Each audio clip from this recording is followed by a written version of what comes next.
திருவாரூர் மாவட்டத்தில் biscuit dealership என்ற பெயரில் ஆன்ஸ் மற்றும் பான் மசாலா புகையிலை பொருட்களை கடத்தி வந்த நபர் போலீசாரிடம் சிக்கியுள்ளார். காவல் நிலையம் எதிரிலேயே கடத்தலில் ஈடுபட்ட நபர் யார்?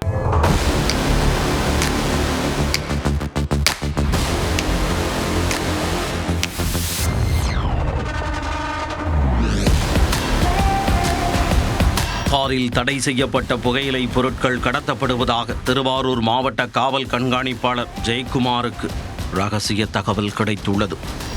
இதையடுத்து நன்னிலம் காவல் நிலையம் எதிரில் போலீசார் தீவிர வாகன சோதனையில் ஈடுபட்டனர். அப்போது அந்த வழியாக வந்த மாருதி சுசுகி வாகனத்தை மறித்து சோதனை செய்தபோது அதில் மூட்டை மூட்டையாக தடை செய்யப்பட்ட ஹான்ஸ், பான் மசாலா உள்ளிட்ட புகையிலை பொருட்கள் இருப்பது தெரியவந்தது. கார் ஓட்டுநரை பிடித்து விசாரித்த போது அவர் 36 வயதான இளையரசன் என்பது தெரியவந்தது. பிஸ்கட் டீலர்ஷிப் எடுத்து நடத்தி வரும் இவர் அந்த பெயரில் தடை செய்யப்பட்ட புகையிலை பொருட்களை கடத்தி வந்த திடுக்கிடும் தகவல் விசாரணையில் தெரியவந்தது. அன்னவாசல் பகுதியில் இளையரசன் நடத்தி வந்த குடோனுக்கு சென்ற போலீசார் அங்கு நடத்திய சோதனையில் 14 சாக்கு மூட்டைகளில் வைக்கப்பட்டிருந்த ஹான்ஸ் மற்றும் பான் மசாலா பொருட்கள் பறிமுதல் செய்யப்பட்டன.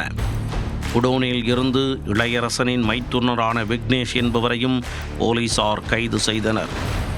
மொத்தமாக 6000 ஹான்ஸ் பாக்கெட்டுகள், 12,480 பான் மசாலா பாக்கெட்டுகள் பறிமுதல் செய்யப்பட்டன. மேலும் கடத்தலுக்கு பயன்படுத்தப்பட்ட காரையும் போலீசார் பறிமுதல் செய்தனர். இதன் மதிப்பு சுமார் 12 லட்சம் ரூபாய் இருக்கும் என்று போலீசார் தெரிவித்துள்ளனர்.